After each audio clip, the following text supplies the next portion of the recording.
Chapitre 71. L'esprit républicain chez les prêtres. Suite. En tant que chrétien, il faut se tourner vers l'avenir. Et l'avenir, pour un catholique, c'est la vie éternelle. La vie terrestre est très courte. Il faut choisir l'éternité. Toutes nos actions ici-bas doivent être conditionnées par ce futur, plus proche qu'on ne le pense. De plus, il nous faut méditer cette vérité terrible: l'immense majorité des hommes se damnent. C'était déjà le cas à l'époque où le Christ accomplissait des miracles sur terre. Il l'enseigna aux hommes à de nombreuses reprises. Et c'est encore plus vrai à notre époque. Saint Augustin, lors d'un sermon sur le nombre des élus, demandait à ses auditeurs carthaginois: pourquoi donc chercher notre joie dans les multitudes? Il rappela ensuite, en s'appuyant sur plusieurs passages des saints évangiles, que si le nombre des élus serait immense aux cieux, en comparaison du nombre des réprouvés, il resterait un petit nombre.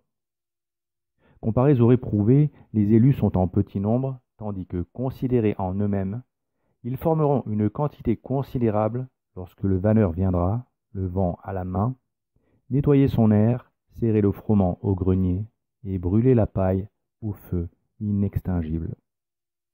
Un chrétien doit regarder cette terrible réalité en face et se défaire de l'idée que la majorité a raison. La majorité se damne et la prudence commande de se méfier de ses jugements.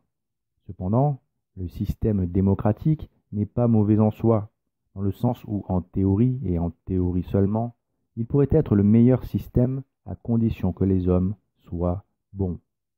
Mais hélas, la nature humaine, corrompue par le péché originel, soumet l'homme aux caprices de la chair, et dans sa faiblesse, il utilisera toujours la démocratie pour pouvoir satisfaire ses passions déréglées, sans se soucier de la vérité et de la justice. C'est malheureusement un fait que l'histoire nous enseigne. Et les mêmes causes produisent toujours les mêmes effets. Le mal cherche toujours à se justifier par le nombre. C'est ce que fit Lucifer, c'est ce que firent les scribes et les pharisiens en faisant taire les voix qui s'élevaient contre l'exécution du Christ. C'est ce que fit Philippe le Bel en cherchant l'assentiment des peuples de France, puis après lui. C'est ce que firent tous ceux qui affaiblirent toujours plus la position du pape, comme par exemple les conciliaristes. Alors, à bien y regarder. Ce n'est pas la démocratie qui a contaminé le corps mystique du Christ en pénétrant les esprits catholiques poreux à ses concepts. Non. Cet esprit est sorti des rangs catholiques.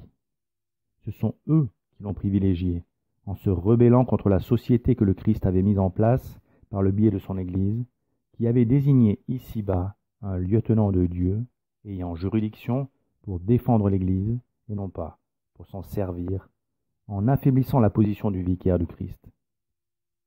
Mais il est vrai qu'en pénétrant plus avant dans l'Église, l'esprit démocratique a exalté la revendication venant de la base, l'exigence de la collégialité, le conciliarisme et tout ce qui excuse la désobéissance à l'autorité et particulièrement au souverain pontife.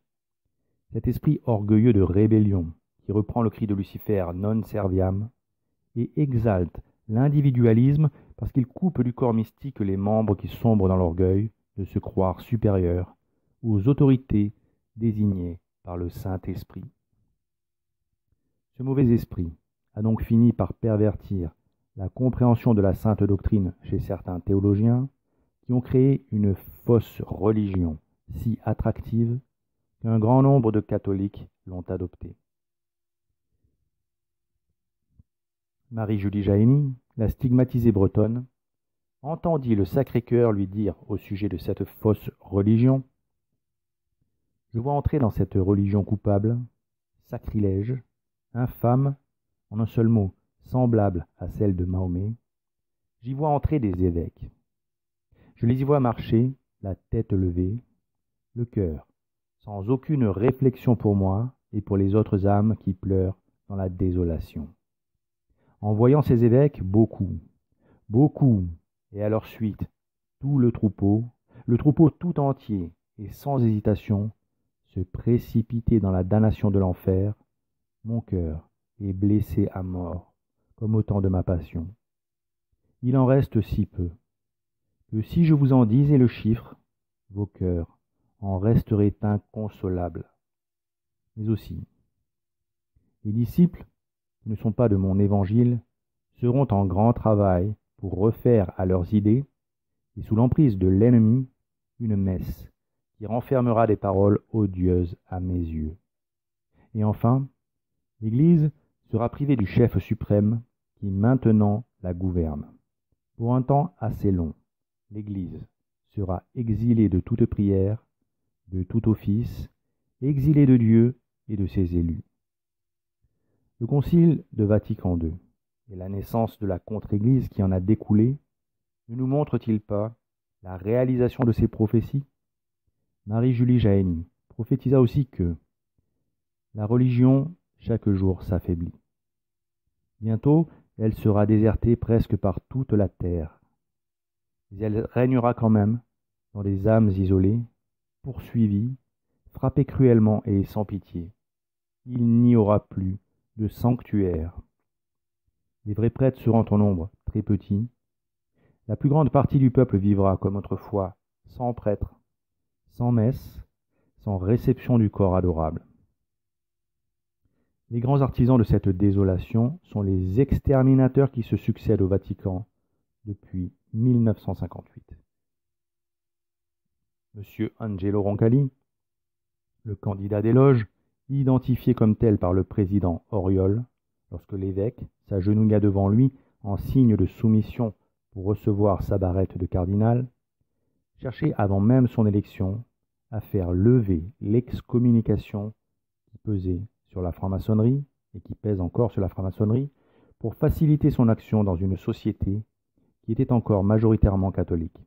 En 1950, lors d'une enquête ordonnée par sa sainteté Pie XII, au sujet d'accointance entre le ministre de l'Ordre de Malte à Paris et la franc-maçonnerie, Monseigneur Rossisto Calper entendit le témoignage ahurissant du secrétaire de la nonciature de M. Roncalli.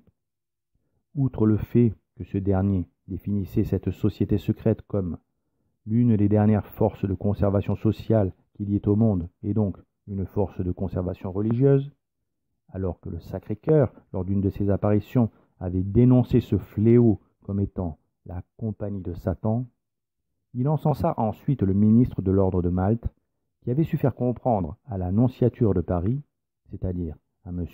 Angelo Roncalli, la valeur transcendante de la maçonnerie. Puis il finit par affirmer avec enthousiasme que la nonciature de Paris travaillait en grand secret à la réconciliation de l'Église catholique avec la maçonnerie. Satan avait trouvé en Angelo Roncalli le candidat idéal tant cherché par les loges pour détruire l'Église du Christ de l'intérieur, en plaçant sur la chaire de vérité le trône de ses abominations. Et par l'intronisation publique du cardinal Roncalli, par le frère Auriol, il faisait savoir à ses séides que cet homme était le candidat des loges et que tout devrait être mis en œuvre pour assurer son succès. Ainsi, pendant que Monseigneur Montini, encore proche de sa sainteté Pie XII, s'occuperait de faire passer des modifications liturgiques, le cardinal Roncalli recevrait son inspiration des loges. Et dès qu'il accéderait au Saint-Siège, il s'occuperait en premier lieu d'œuvrer pour la liberté religieuse et de construire des ponts avec les fausses religions par la convocation du Concile Vatican II.